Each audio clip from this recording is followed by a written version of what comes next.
Hi, everybody, and welcome to another edition of our Taking Control of Your Diabetes podcast. I am one of your hosts, Dr. Jeremy Pettis, joined as always by my amazing co-host, Dr. Steve Edelman. Hello, everybody. Good to be here with you, Steve.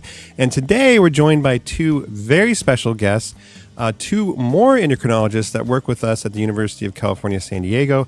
First, we have Dr. Tricia Santos. Say hi. Hi, guys. I always love being here with you. Thanks, Trish. And Dr. Schaefer Bader. Hey, Steve, Jeremy, thanks for having me. So we just finished one of our virtual conferences. So we're all here in the office. This was the Future of Diabetes. We had a great day, a lot of fun talking about, diabetes stuff. And we thought we might as well sit down and do a podcast or two. So this episode right now is going to be on kind of top tips for people living with type 1 diabetes.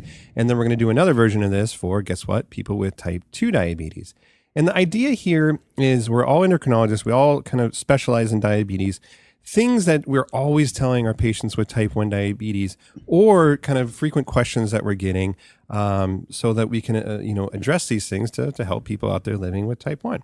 So in order to kind of guide us through this, I broke this down into several different categories, and we'll just go through them in almost kind of a rapid fire way to see what our top endos would say in these different categories. So the first kind of broad topic is, for lack of a better word, diet. Nutrition around diabetes. This is something we talk a lot about in type 2, but we have to remember now that most of our type 1s are either overweight or obese. So we have type 1s that are very concerned about what they should be eating. One, because how should they be dosing for insulin, carb counting? And then two, what about, for weight loss? So starting, people come in, what diet should I be on? Like, how should I be eating? Trish, you must be asked this all the time. What do you tell people? We are. I think, it's a very common question, like you said. And I think probably the most common response is actually that there is no diabetic diet. Unfortunately, for better or for worse, I think a lot of people kind of want a scripted idea of what they're supposed to eat every day. And there just isn't that.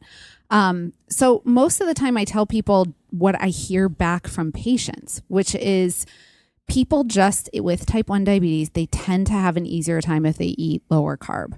And I hate telling that to patients sometimes because I don't want them to feel like they can't eat whatever they want. Theoretically, you should be able to eat whatever you want and just dose the insulin for it. But it turns out it just makes it harder to control your blood sugar. So generally, I tell people, if you eat lower carb, it just makes it easier. Which isn't, all that helpful necessarily, but I think it helps with their blood sugar life. Mm-hmm. Yeah, and we were talking about this earlier, kind of what is low carb. And I don't know if there's actually a strict definition, but the way that I always tell people is around 30 grams of carbs or less per meal is something that I would say is low carb. And when you go low carb, it tends to be easier to control your blood sugars, easier to count carbs. I got to admit, I'm awful at counting carbs. And most people are. It's hard to count carbs. We don't ask non-diabetics to count carbs. But, if I have a couple slices of bread, I can count that. If I have a big old bowl of pasta, I have no idea. So when you go kind of lower carb, it makes it easier to dose insulin and just less like erratic blood sugar. Steve, Schaefer, anything to add? I would just say one thing, we talk about carbs like most of the time when we're talking about type 1 diabetes and the diet and nutrition. But just in general, people with type 1 diabetes are also at risk of things like heart disease. And some of the things that also affect our people with type 2 diabetes, and even those who don't have diabetes, still the number one killer in America is heart disease. So thinking about a diet, yes, carbs are super important, and you're trying to match up your insulin dosing and make your blood sugars better, less glucose variability and all that. But also thinking about what's a healthy diet just to be on in general. So thinking about heart health, something like the Mediterranean diet is sort of a framework. If you're looking for a diet where there's a lot of good information, books, cookbooks, stuff on the internet where you can kind of, use that as a structure for your diet. It is actually relatively low in carb to start with, which is helpful. And it's just healthy. It's good for the heart. So that's another kind of way to think about it. Yeah. And I'll say there's only like a couple things that we really tell people with diabetes that they shouldn't have. And that is really kind of really sweetened beverages. You shouldn't be drinking juice or soda. And like you said, Trish, I hate to tell people they can't be eating things, but that's the one thing I'm hard pressed on. Like if you're drinking soda or juice, it's just like good luck trying to keep your blood sugars under control. So there's all kinds of diet things. Steve, I know you love your Mio, like something like, kind of low carb or zero carbs to put in your water. Anything you want to say about that? Well, you know what? I'm thinking that, everyone's an individual. And I like to tell people you could eat anything you like as long as you keep your blood sugars in range. And of course the healthy part too, Schaefer, that you mentioned. So, but it is true that if you can find foods that are lower in carbs, not like the zealots out there, less than 20 grams a day, which is impossible to do, the Atkins folks, because you can't really maintain that. So you got to find something that you're able to live with, find the foods you like and eat them in moderation. And I'm a big believer in looking at food labels, because you'd be surprised. Certain foods have a ton of calories and a ton of carbs. And of course, always pay attention to the portion size. I love these food labels that say it's only 30 calories a portion, but something the size of half your fist is like 5 portions, things like that. I just think that we cannot be rigid in diabetes, and we don't have to be anymore. Yeah. Oh, go ahead, Joyce. I was just going to say, the last thing I was going to say about carbs that I do tell patients a lot is that not all carbs are created equal. Mm-hmm. So, 30 grams of pasta for you may be very different than 30 grams of oatmeal or 30 grams of rice. We have these kind of carb ratios and things that we try and be rigid about. But the one tip that I always give patients is you got to practice. You got to pay attention to how much insulin you're giving for a particular meal and then see if it worked, and kind of learn how certain foods and carbs affect you. Yeah. And I think for everything that we're talking about, Steve and I, we did 2 different challenges. First, we did the 3 donut challenge, where we both ate 3 donuts. We got them from VG's up the street. They were delicious. We had to eat them within 15 minutes and try to stay in range. And the reason we did that was to kind of, quote unquote, prove that you can eat these like kind of semi-ridiculous things and stay in range. Not that anybody should be doing this on a regular basis, but how you can, troubleshoot even something that seems kind of absurd as 3 donuts. So we did that video for that reason. And then we did the pizza challenge, which was 3 pieces of pizza, again, in 15 minutes. I think I was starving that day. I remember it was so good, round table. And the reason we did that one was because, yes, there's carbs in pizza, but there's protein and fat. And that's something that comes up all the time. How do I bolus for, these high fat, high protein meals? So you can watch both those videos on our video vault on tcod.org. And in that one, we talk about the different strategies for dealing with fat and protein, which is something that can drive people insane. I counted my carbs, what's going on? Well, when you eat fat and protein, it makes you more insulin resistant. It delays the absorption of food. So you need more insulin, and you need it over a longer period of time. And these are things that, when people hear for the first time, they'll be like, oh my gosh, I never knew that. No wonder why when I eat a steak that's 0 carbs, all of a sudden at, midnight, my blood sugars are going up. It's because that protein still turns into glucose. So if you're out there struggling with, trying to get your insulin dosing right, and you're doing your best counting carbs, there's all these variables, how much protein, how much fat, how stressed you are, how much exercise you've had, if you drink alcohol, when you last slept, all those things that can make this difficult. Yeah. The other challenge we had, which relates to this topic, is our alcohol challenge. Jeremy was drinking IPA with a ton of calories. I was drinking old fashions with mostly hard alcohol, bourbon. And we documented what happens when you have 3 double old fashions or 3 18-ounce Pliny the Elders in 45 minutes, besides not being able to walk. That was my favorite challenge. I was just going to say that was one of my favorites. Yeah. And, just going back to the tips, the one tip about alcohol, and I would encourage everybody to watch that video, but it's so important. I do have a lot of younger patients who are in the kind of college age group. And it's so important to talk to your provider to get educated about how alcohol affects your diabetes, because it is complex. I would say go watch that video, but make sure that the people around you know when you're having alcohol so they can help you if you're low. Or help recognize that you're low and not drunk. I mean, frankly, right? Totally. So it's just an important conversation. Well, in that, it was a good video because, people make blanket statements. Alcohol raises your blood sugar, lowers your blood sugars. Depends on what you're drinking. That's why we did beer versus hard alcohol. At the end of it, I lost my shirt, and to this day, we still don't know where my shirt is. That's true. Yeah. That's true. So if you want to see a shirtless Jeremy with a cowboy hat on for some reason, definitely check that out. Highly professional. But let me say one last thing is that everything we're talking about here, all the variables about the types of food we eat, the amounts, you cannot really control your diabetes without a CGM, because that is so inherently important to keeping you in range. Especially, it doesn't matter. Especially with pizza, but especially with everything. Yeah. Well, let's move on to a different broad topic that's still kind of in this lifestyle area, which is, exercise. And exercise we were talking about is hugely important. We know it's great for your overall, weight and cardiovascular health and just feeling better, sleeping better. All like the benefits are numerous.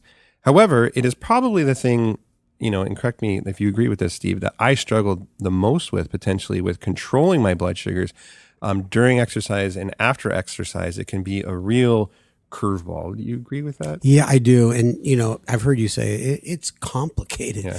And if you talk to Schaefer, who kind of specializes in exercise and type 2s, it's much easier. But with type 1s, we have our own level of insulin.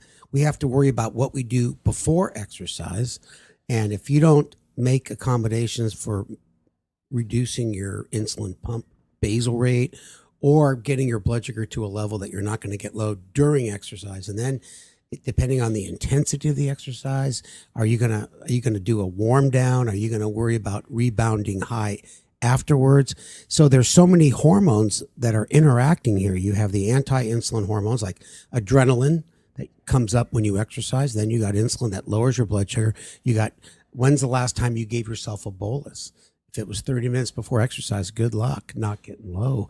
And so, it is one of the hardest things we deal with in having type 1. Type 2's much easier. Mm-hmm. So, I mean, I don't know, you can add to that. Yeah, Schaefer, what do you think? Like tips maybe for people that I think some actionable tips, really ultimately. So there are some types of exercise that can make your blood sugar go up. And that is probably extra confusing, but lifting weights, high intensity, aerobic exercise, those sorts of things are more likely to actually make your blood sugar go up. But I think, the more common issue and probably the one of more concern, because it can be dangerous, is a low blood sugar. So if we focus on that, a lot of, if you're going out walking or jogging or longer duration exercise, all of those can lead to low blood sugars because you're using up all that glucose. Your muscles are soaking it up. And your insulin resistance at that same time is actually improving. So the insulin resistance is decreasing. And so you're needing less insulin to get the job done, and you're using up the sugar.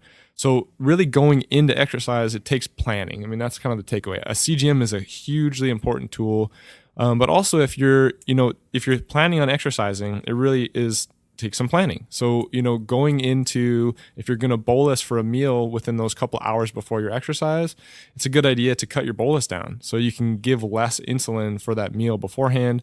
If you are using a pump, so if you're not injecting basal insulin, so if you have a pump, you're getting your basal insulin there, it's a good idea to actually decrease your basal insulin rate by, this varies person to person, but probably 30 to 50%.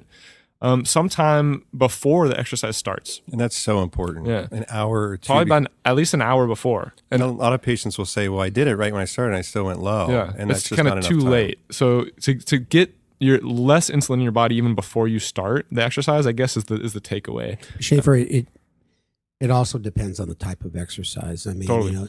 It's complicated, but you're right. If you're someone that needs to lower their insulin, you got to do at least an hour before. And I just spoke to Earl Hirsch in one of our other lectures, and he recommends 2 hours before. Yeah. But then the issue is then the exercise delayed, or you're giving less insulin for a bolus, and then you have to live with a high blood sugar. There's it's nothing a freaking pain. Worse than that, like preparing for exercise, letting your blood sugar go high, like 200, and then like you can't exercise, and then you're just upset that you're high. But guess what, everybody? Steve and I did a challenge on this. It's on our website. It's on our website where we exercise for 45 minutes. I did a Peloton, kind of a high-intensity cardiovascular workout, and Steve walked on a treadmill at a steep gradient, so more of kind of a consistent exercise. And we talk about how to plan before, what to do during, and then what to do after. So some quick tips. First of all, the timing of exercise matters a lot. You tend to be more insulin resistant in the morning and more insulin sensitive at night. So it's much more difficult to go low in the morning if you exercise. So that's one. If you are going to lift weights and do cardiovascular, it's better to lift weights first and then do the cardiovascular second, because the weightlifting, as Schaefer mentioned, can kind of raise your blood sugars a little bit and protect you from a low during the cardiovascular part. Next would be to actually reduce your basal if you can with a pump an hour or two before, some kind of reduction in insulin before you exercise. And then finally, a hugely important one to avoid a post like exercise spike is actually do a cool down. A 10 to 20 minute kind of cool down, so that this allows your adrenaline to kind of relax. You're not just trying to like mobilize glucose. So if you're running, walk the last mile. If you're on a bike, 10, 15 minutes of kind of just like a cool down can be really helpful. What if you're on basal insulin like Toujeo, Tresiba, and you can't reduce that dose? Well, you just you're is the screwed. alternative just eat something? Then you have to eat some carbs. Another kind of rule of thumb is 15 grams of carbs every 30 minutes or so if you're doing kind of a sustained exercise. And that's where a CGM is just essential. Because otherwise you can take those carbs at the start of your exercise, but unless you're going to stop every 15 minutes in the middle of your exercise and poke your finger, which you can do for sure, and in some cases maybe that's wise. But if you have a CGM, you can really see if that's working, and if you need to redose, take some more glucose tablets or whatever you're using for your carb, then do it. The last thing I'll say on this exercise tips is that we do have a lot of patients now on hybrid closed loops. And these tend to have an exercise mode or an activity mode that is supposed to deliver less insulin when you're exercising. It turns out that in my experience with my patients, people are still getting low with the activity mode or the exercise mode. And so one tip that I do tell patients to do is if they're going to exercise, for example, if they're using a Tandem Control-IQ hybrid closed loop, if they're going to exercise, I have them put it in activity mode, but I also tell them to set a second basal profile that is maybe a 50% reduction, like you mentioned, Schaefer. So they're getting both. They're actually getting less basal delivered, and then they're in that activity mode that's going to target a higher blood sugar as well. Because the exercise or activity mode alone doesn't seem to be doing the trick.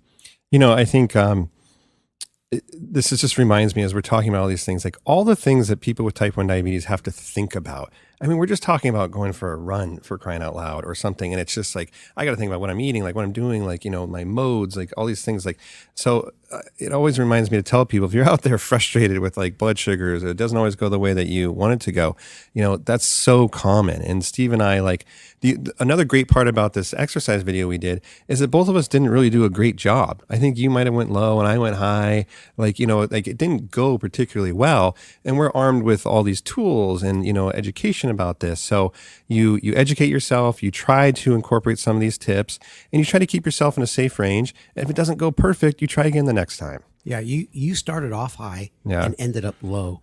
And I had to eat that sandwich ahead of time, and then I just rebounded high.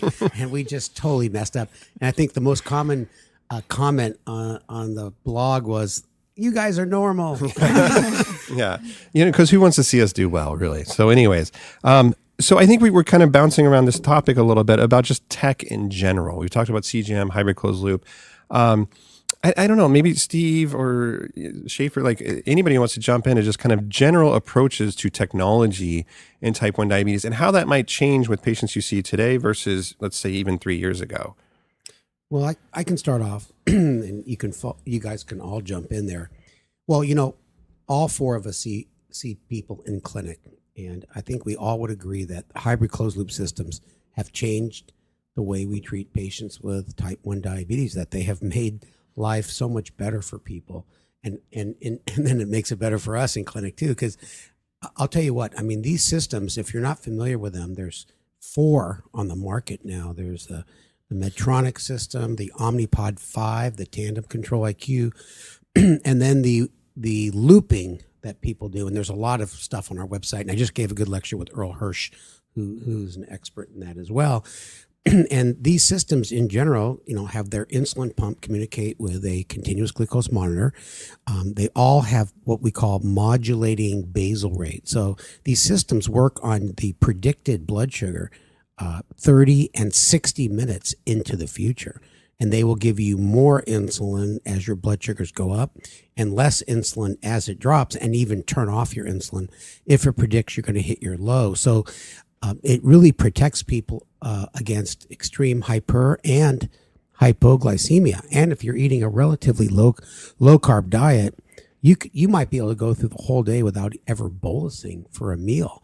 and your blood sugar is in range, this range that we'll talk about, the 70 to 80 milligrams, 70 to 180 milligrams per deciliter. And, all systems are a little different. Can't get into the details now, but some people are hesitant and they say, I don't want to give up control.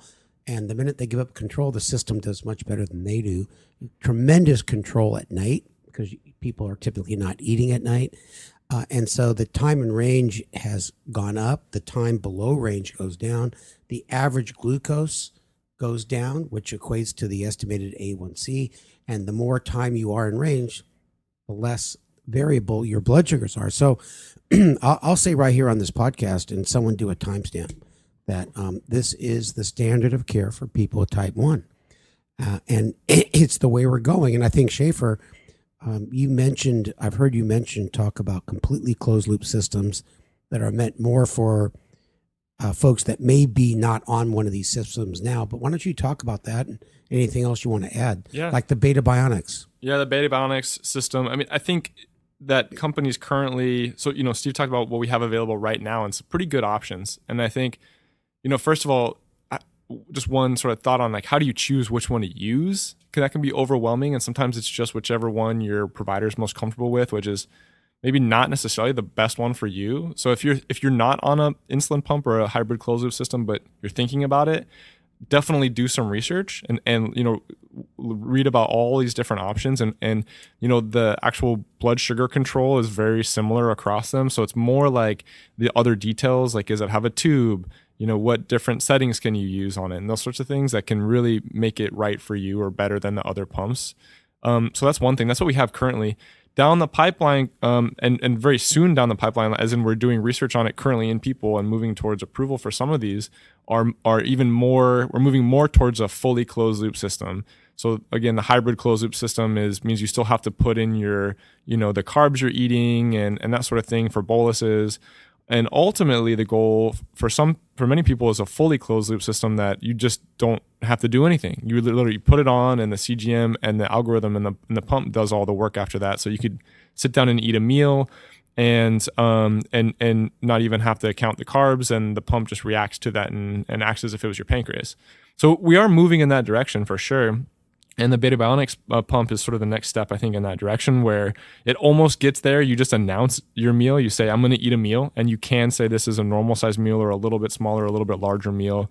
But really, you just say you're having a meal, and it does it from there. And I think that's an important thing to clarify, that when you say having a meal, it's not how many carbs, it's just I'm eating. Yeah, you literally just open it up and push the button. So very conceptual rather than I'm eating, 72.3 grams of carbs, which is nice. Yeah. And I think, again, this is a system that will really be great for many, many people out there, especially people that aren't currently using pumps or closed loop systems, that maybe that have been waiting for something that makes their life easier and takes a lot of that sort of like burden of carb counting and all this stuff away. I think it's other people want a little bit more precise control, and they may like some of the currently available systems where you can tweak some of that stuff, or even the looping, which is another system. But yeah, and the other thing I was going to say about Beta Bionics is we mentioned this this conference we just did, and people are like, well, I've been hearing about this since 2008, and it's always like right around the corner. What's going on? And it actually is right around the corner now. We just finished this very large study in it, and it'll probably hopefully be kind of available in the next, I would say, 2 years max. So I agree. I've been hearing about this for a long time. And when I first heard about it, I don't know, in 2008 or whatever, it was revolutionary. Like, how can you have this system that completely controls blood sugars? You don't have to, do anything else. And the good news is the rest of the world's caught up a bit, that these other systems are all great options. So I think by the time it's here, it's not going to be the end all be all, which I think is actually good news. It's just going to be another option that people can try. And just to be specific, in these clinical trials that they just released some of the data on, the ADA, et cetera, that they had people that were randomized to being on the Beta Bionics system versus being on a CGM with their other therapy. And that other therapy could be, they could still be on shots, they could be on a hybrid closed loop. And in general, the Beta Bionics device improved people's A1C by about 0.5%. So, from 8 to 7.5 or 7.5 to 7, improved their time in range by about 10%. So they went from 70 to 80 or whatever. And there was no increase in hypoglycemia. So I think that's the kind of results we're seeing with these clinical trials in all these different systems. Better glucose control with at least no worsening in hypoglycemia and usually actually less hypoglycemia and ultimately less work for people, because that's what we ultimately all want, is better results with less mental effort. And we're getting there. So Yeah, you know what? Choices. And I just want to emphasize something you said, Schaefer, is you need to do your own investigation, because I have my own biases. You know, your physician may have his or her own biases. You need to figure out what system works best for you. And that's extremely important. We have so many good choices now too. The one thing I'll say about biases is that with these systems, for years and years and years, my spiel has always been, if you have type 1 diabetes, I will do whatever works best for you. So if you want to be on injections because you like that better, we'll do injections. If you want to be on a pump because you like that better, we'll do a pump.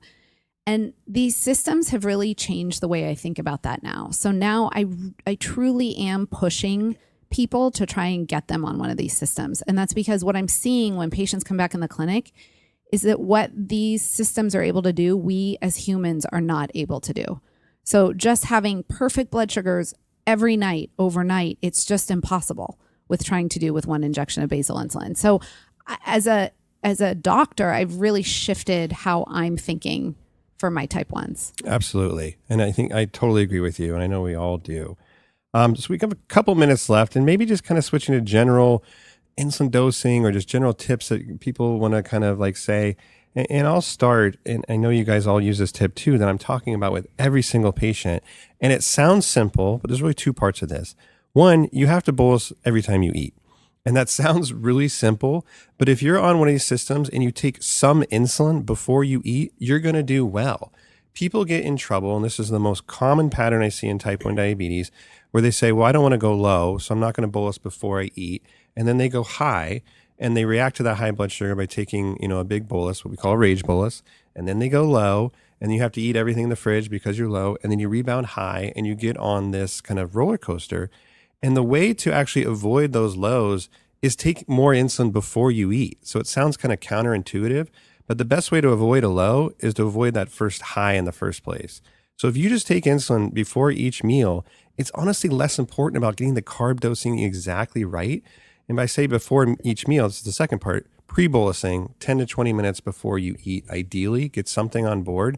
And if you can really kind of shift your approach to type 1 diabetes to being more proactive, I'm taking insulin before I eat, you'll do so much better than this reactive, I go high, I bolus, I go low, I eat kind of thing. I think there's two more topics we should cover. One is how to react to the trend arrows when you're just correcting your blood sugar or about to eat and your blood sugar is going up or down. And two, where to set your alerts and alarms. Those are really good tips. I can cover the alerts. Okay. Because I know you guys have heard this, but bear with me. This is Steve's new spiel. Oh, yeah, it really works. Okay, we usually tell our patients, most of them, set your lower alert at, 70 to 80 and your upper at 180. That's kind of like the range we want you in, right?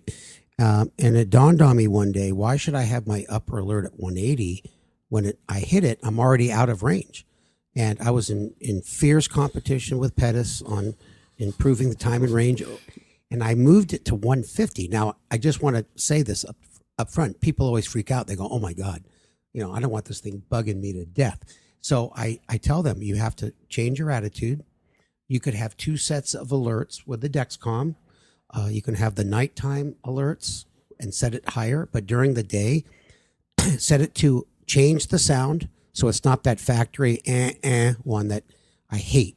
It's like a doorbell, and I have the nerd alert one. Yeah, and you never hear it, but I hear it, and I have to kind of nudge you. Well, it's high frequency. I don't hear it. So, so when it goes off, instead of saying "damn it," I say yes, and I'm like right around 150, and then I just look at the trend arrow, and I give myself a correction if I need it. If it's straight across, I might do nothing, and if it's on the way down, I doubt but I'll follow it. Yeah, I was just gonna say that jives really well with my being proactive thing. So instead of being 180 and reacting at 150, you can kind of tackle it. Yeah, and you did it yourself, and you lowered yours to 160. Mm-hmm. I'm not there yet to 150, but that's my next step. But I'll tell you what. I mean, it's one thing that most of my patients have come back and said that really worked. It'll raise your time and range 10% solely by adjusting your upper alert. But you have to, say to yourself, okay, because we all hate those alerts and alarms. They're your friends.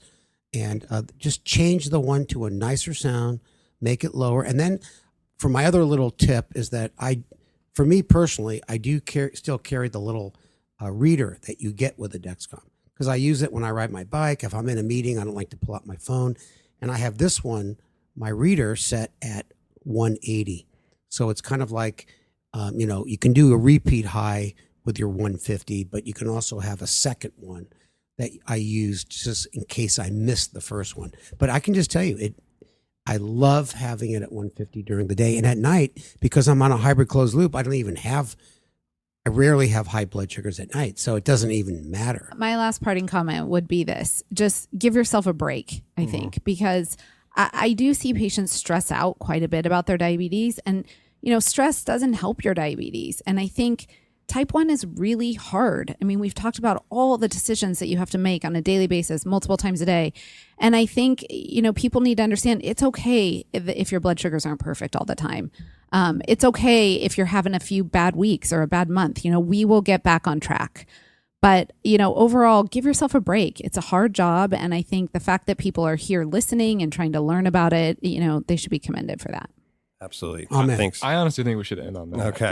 I think we should too. So, Schaefer, we can cut you off. And trend arrows are important. Stay tuned for more on that in our next podcast. But you guys, this has been really fun. And thanks for everybody for doing this. And stay tuned for our one on type 2 diabetes. So thanks again for listening, and have a great day.